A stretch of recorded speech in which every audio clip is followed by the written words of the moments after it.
খুবই সাবধানে আমাকে বাবুকে নিয়ে খেলা করতে লাগবে, না হলে বাবু আবার সাইকেল থেকে পড়ে যেতে পারে। আরে বৌমা এখানে কি করতেছে? বৌমা তো খেলা করতেছে বাবুকে নিয়ে। একটা কাজ করি, আমি ফলটা খেয়ে নি। ফলটা তো ভালোই টেস্ট করতেছে। এই যে বৌমা শুনতেছো, এদিকে আসো, ফল খেয়ে যাও। আচ্ছা ঠিক আছে, দাঁড়াও, আমি এখনই ফল খেয়ে আসতেছি। দাও দাও, আমাকে দাও। আরে বাহ, ফলটা তো অনেক স্বাদ করতেছে। আরে ফলের ছালটা তো এখানে, একটা কাজ করি, এ তো নিয়ে নিলাম, এই যে দিয়ে দিলাম। ওরে বাবা, আমার চোখে কি দিলা? কেমন লাগতেছে বলো?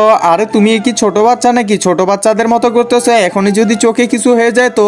আরে আমি এমন কি করলাম যে এইভাবে বলতে লাগবে? আমি তো একটু মজাই করলাম, যাই তাড়াতাড়ি চলে যায়। আরে কি ব্যাপার, মা তো এখানে মনে হয় রাগ করে আছে, যাই দেখে আসি। আরে কি ব্যাপার মা, তুমি এখানে কি করতেছো?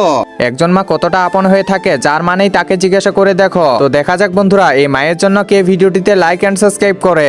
আর যারা মাকে ভালোবাসো না, তারা ভিডিওটি থেকে দূরে থাকো। আরে আমার তো মনে হয় মা হাসতেছে। আরে হ্যাঁ, আমি তো অনেক খুশি হয়েছি। আরে তুমি আমার উপর হাসতেছো, এই যে তোমাকেও দিলাম। ওরে বাবা, এখন ভালো করে হাসো তুমি।